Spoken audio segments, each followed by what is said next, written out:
શહેરમાં છેલ્લા કેટલાક સમયથી વાલીઓ દ્વારા બોગસ દસ્તાવેજોના આધારે આરટી હેઠળ ખાનગી શાળામાં બાળકોનો પ્રવેશ કરાવવાના મુદ્દે ભારે ઉહાપોહ જોવા મળી રહ્યો છે. જિલ્લા શિક્ષણાધિકારી દ્વારા આ અંગે તલસ્પર્શી તપાસ હાથ ધરવામાં આવતા અત્યાર સુધી 68 વાલીઓ કસૂરવાર હોવાનો ઘટસ્ફોટ થયો છે અને જવાબદાર વાલીઓ વિરુદ્ધ ફોજદારી કાર્યવાહી કરવા માટે પણ ડીઈઓ દ્વારા લીલી ઝંડી આપી દેવામાં આવી છે. બીજી તરફ આજે બોગસ આરટી એડમિશન મુદ્દે અન્ય 32 વાલીઓને બોલાવવામાં આવ્યા છે અને તેમના ડોક્યુમેન્ટ વેરિફિકેશન બાદ અંતિમ નિર્ણય લેવામાં આવશે. જો બોગસ દસ્તાવેજોના આધારે એડમિશન મેળવનારા વાલીઓમાં ડીઈઓની કાર્યવાહીને પગલે ફફડાટ વ્યાપી જવા પામ્યો છે.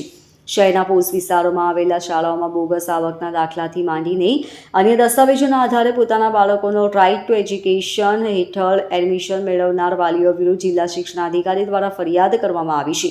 અત્યાર સુધી હાથ ધરવામાં આવેલ તપાસ દરમિયાન ચોંકાવનારા તથ્યો સામે આવ્યા છે. ડીઈઓ ભગીરથસિંહ પરમારે આ સંદર્ભે જણાવ્યું હતું કે પ્રાથમિક તપાસમાં કેટલાક વાલીઓની 74 લાખ રૂપિયાની હોમ લોન હોવાનું તો કેટલાક દંપતીની વાર્ષિક આવક 9 લાખથી વધુ હોવાનું જાણવા મળ્યું છે. રાજ્યમાં પહેલી વખત સુરત જિલ્લામાં ડીઈઓ દ્વારા હાથ ધરવામાં આવેલી કાર્યવાહીને પગલે બોગસ પ્રવેશ મેળવનારા વાલીઓમાં પણ રીતસરનો ફફડાટ જોવા મળી રહ્યો છે.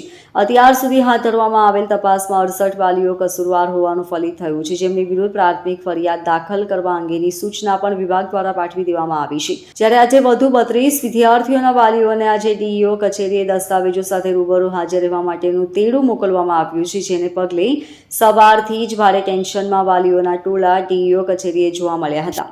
આરટી અંતર્ગત ખાનગી શાળાની અંદર 25% પ્રવેશ આપવા માટેની જે જોગવાઈ છે, જે અંતર્ગત જે વાલીઓએ આવકના ખોટા પુરાવા રજૂ કરી અને પ્રવેશ મેળવેલ છે તે વાલી વિરુદ્ધમાં પોલીસ ફરિયાદ દાખલ કરવા માટે શાળાના આચાર્યને અધિકૃત કરવામાં આવ્યા છે. હાલ 100 જેટલા એડમિશન કચેરી દ્વારા રદ કરવામાં આવ્યા છે.